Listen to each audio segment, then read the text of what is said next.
Oil एक ऐसा asset है जिसके साथ ग्लोबली हमेशा कुछ ना कुछ होता रहता है। फिलहाल ऑयल प्राइसेस एक्सेस सप्लाई के कारण मल्टी ईयर लो लेवल्स तक पहुंच चुके हैं। इसके कारण ग्लोबल ऑयल कंपनीज में लेऑफ्स और कैपेसिटी रिडक्शन शुरू हो चुका है।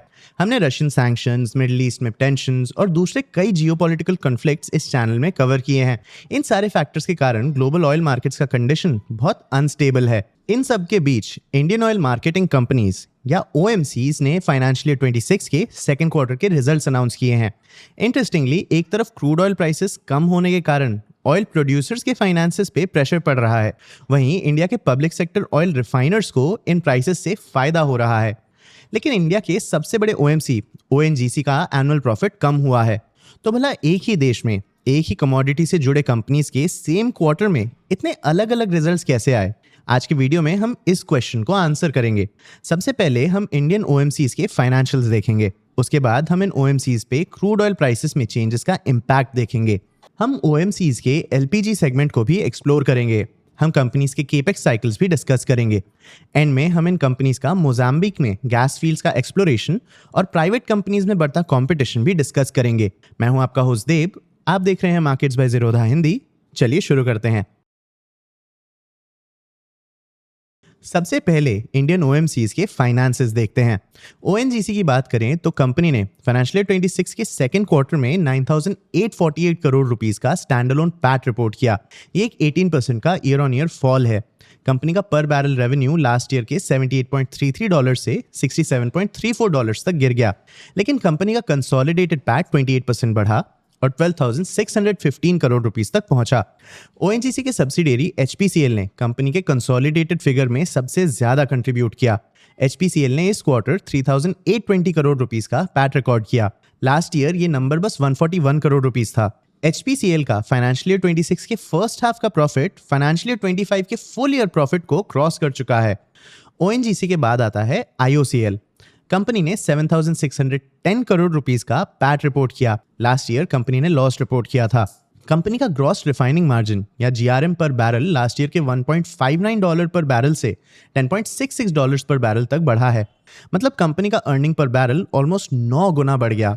इसके बाद आता है BPCL। कंपनी के रिजल्ट्स में एक क्वार्टर का डिले रहता है। तो फाइनेंशियल ईयर 26 के फर्स्ट क्वार्टर में कंपनी का स्टैंडअलोन पैट 6,124 करोड़ रुपीस था। कंपनी का GRM लगभग $4.88 पर बैरल था। ये कंपनी के नॉर्मल मार्जिन से कम है। इसका कारण एक्सेस इन्वेंट्री है। ये तो थे OMCs के फाइनेंसेस। चलिए अब इन पे क्रूड ऑयल प्राइसेस का इम्पैक्ट देखते हैं। पिछले साल भर में ग्लोबल मार्केट्स में क्रूड ऑयल का सप्लाई बहुत बढ़ चुका है। इसके कारण crude oil prices last year के $78 से इस साल मिड $60 तक गिर गए। ये पिछले 4 सालों का लोएस्ट लेवल है। ओपेक प्लस कंट्रीज का ग्लोबल ऑयल मार्केट में एक ओलिगोपोली है। ये पूरे दुनिया के ऑयल सप्लाई को कंट्रोल करते हैं। ओपेक प्लस कंट्रीज अपने प्रोडक्शन कट्स अब रिलीज कर रहे हैं और तो और US, ब्राजील और गुयाना जैसे नॉन ओपेक कंट्रीज भी अपना सप्लाई बढ़ा रहे हैं। ONGC के लिए ये एक प्रॉब्लम है। इसके पीयर से कंपेयर करें तो ONGC के रेवेन्यू का एक मेजर हिस्सा अपस्ट्रीम प्रोसेसेस से आता है। अपस्ट्रीम एक्टिविटी मतलब कंपनी क्रूड ऑयल एक्सट्रैक्ट करती है और इसे बेचती है। क्रूड ऑयल एक्सट्रैक्ट करने के लिए कंपनी को ऑयल रिग्स में बहुत केपेक्स करना पड़ता है। तो जब क्रूड ऑयल के प्राइसेस कम होते हैं तो कंपनी के रेवेन्यूज भी कम हो जाते हैं, लेकिन कंपनी के कॉस्ट सेम रहते हैं। इसके कारण कंपनी के मार्जिन्स भी कम हो जाते हैं। तो क्रूड ऑयल प्राइसेस का करंट फॉल कंपनी के लिए एक बड़ा डिसएडवांटेज रहा है, लेकिन रिफाइनिंग हैवी बिजनेसेस पे प्राइस फॉल का एक पॉजिटिव इंपैक्ट पड़ा। ये crude oil as an input खरीदते हैं और फिनिश प्रोडक्ट्स बेचते हैं।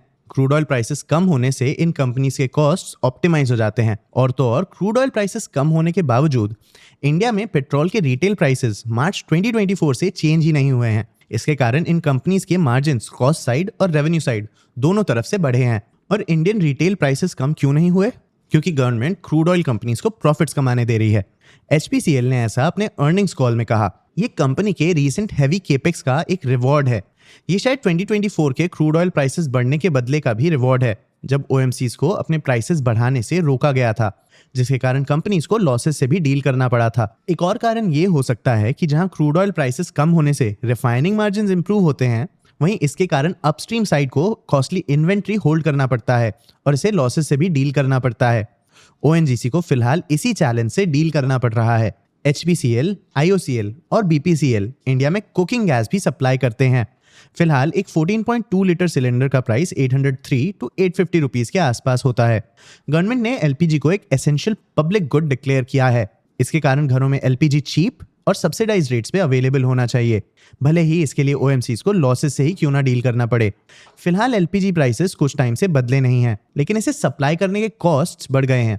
India domestically enough LPG produce नहीं करता।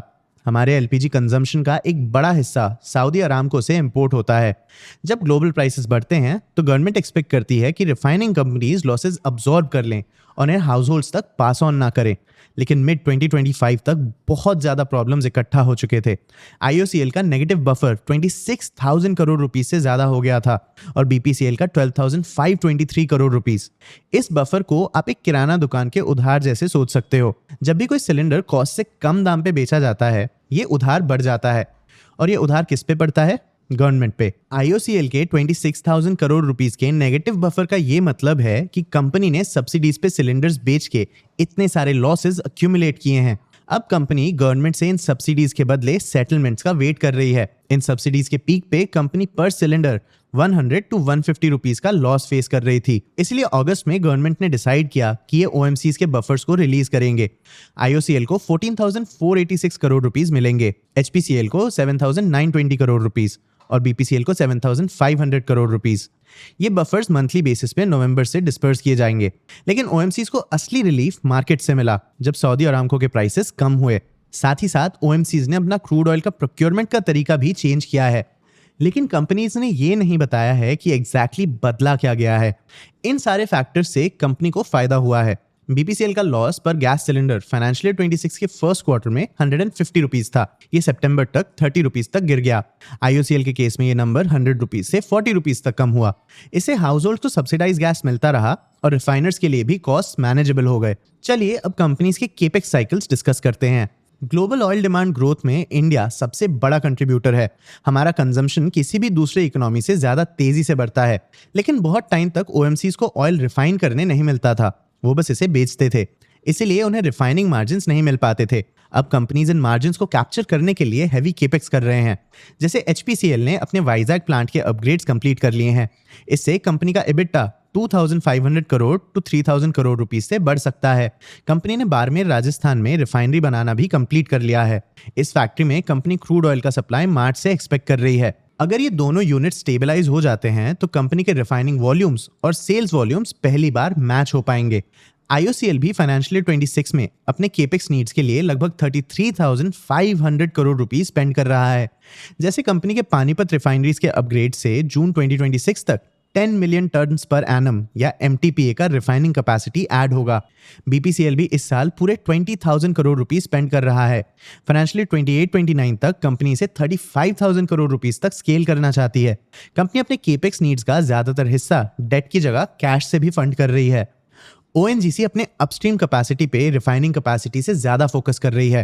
कंपनी एक्सप्लोरेशन प्रोजेक्ट्स में 30 टू 35,000 करोड़ रुपीस स्पेंड कर रही है। डोमेस्टिक केपेक्स के अलावा कंपनीज इंडिया के बाहर गैस फील्ड्स भी एक्सप्लोर कर रही हैं। कुछ समय पहले इंडियन ओएमसीज ने इंडिया से 7,000 किलोमीटर दूर मोजाम्बिक के गैस फील्ड्स में बिलियंस ऑफ डॉलर्स का बेट करने का डिसीजन लिया। मोजाम्बिक अफ्रीका के साउथ ईस्टर्न कोस्ट पे प्लेस्ड एक छोटा देश है। यहाँ रिसेंट टाइम्स में डिस्कवर्ड सबसे बड़े ऑयल फील्ड्स हैं। मोजाम्बिक के ऑफशोर रोवुमा बेसिन में लगभग 180 ट्रिलियन क्यूबिक फीट गैस है। ये इंडिया के करंट कंजम्पशन को 80 इयर्स तक सप्लाई करने के लिए काफी है। ये एक बहुत वैल्यूएबल डिस्कवरी है। मोजाम्बिक का एरिया 1 एलएनजी प्रोजेक्ट इंडिया के एनर्जी इक्वेशन को बदल सकता है। इस प्रोजेक्ट ने 12.88 एमटीपीए का लिक्विफैक्शन कैपेसिटी प्रॉमिस किया था, मतलब कई डेकेड्स का लॉक्ड इन सप्लाई। ओवीएल या ओएनजीसी विदेश लिमिटेड ने इस प्रोजेक्ट में $6.6 बिलियन इन्वेस्ट किए थे। फिर मार्च 2021 में मोजाम्बिक पे एक इंसर्जेंट अटैक हुआ, जिसके कारण सारी एक्टिविटी 4 साल के लिए रुक गई। लेकिन इस क्वार्टर सिचुएशन काफी बदल गया है।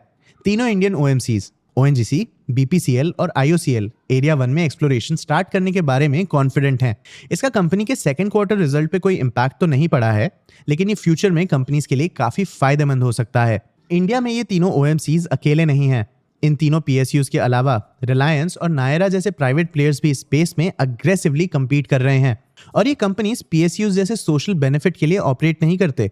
जैसे बीपीसीएल के मैनेजमेंट ने प्राइवेट प्लेयर्स के बेटर थ्रूपुट पर आउटलेट मेट्रिक पे सवाल किए जाने पे कमेंट किया उन्होंने कहा कि कंपनी पूरे इंडिया को कवर करना चाहती है, भले ही इसमें कंपनी को कितना भी कॉस्ट लगे। लेकिन प्राइवेट कंपनीज अपने हाईएस्ट सेलिंग अर्बन एरियाज पे ज्यादा फोकस कर सकती हैं। इसके कारण प्राइवेट प्लेयर्स के मार्जिन्स ऑटोमेटिकली बेटर होते हैं। इसके कारण ये अपने कस्टमर्स को डिस्काउंट्स भी दे सकते हैं। PSU refiners price Wars avoid कर रहे हैं। जैसे बीपीसीएल ने कहा कि वो प्राइवेट फर्म्स के प्राइसिंग के रिस्पॉन्स में हाई स्पीड डीजल या एचएसडी को डिस्काउंट नहीं करेगा। लेकिन इस डिसीजन के कारण कंपनी का एचएसडी मार्केट शेयर इस क्वार्टर थोड़ा कम भी हो गया। लेकिन प्राइस वॉर्स की जगह पीएसयू रिफाइनर्स बेटर कंपीट करने के लिए दूसरे तरीकों से अपनी एफिशिएंसी बढ़ा रहे हैं।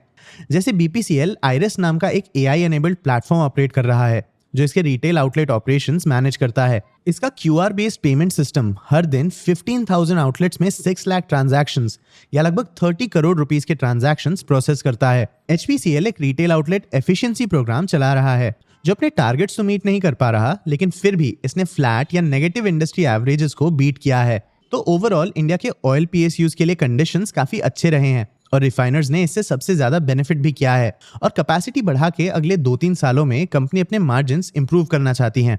लेकिन अपस्ट्रीम प्लेयर्स के लिए कंडीशंस अच्छे नहीं थे। ओएनजीसी के वॉल्यूम्स हेल्दी थे, लेकिन कंपनी के रियलाइजेशंस पर बैरल काफी कम हो गए हैं। आपको क्या लगता है, पीएसयू रिफाइनर्स के लिए ये अच्छा पीरियड कब तक चलेगा? क्या ये पीएसयूज प्राइवेट प्लेयर्स के साथ compete कर पाएंगे? अपने व्यूज हमें कमेंट सेक्शन में जरूर बताना। आगे आप कौन से टॉपिक्स पे वीडियोस देखना चाहते हो ये भी हमें कमेंट सेक्शन में जरूर बताना। अगर ये वीडियो आपको इन्फॉर्मेटिव लगा तो इसे लाइक और शेयर जरूर करना। ऐसी और वीडियोस के लिए चैनल को सब्सक्राइब भी कर लेना। आज के लिए इतना ही, मिलते हैं अगले वीडियो में।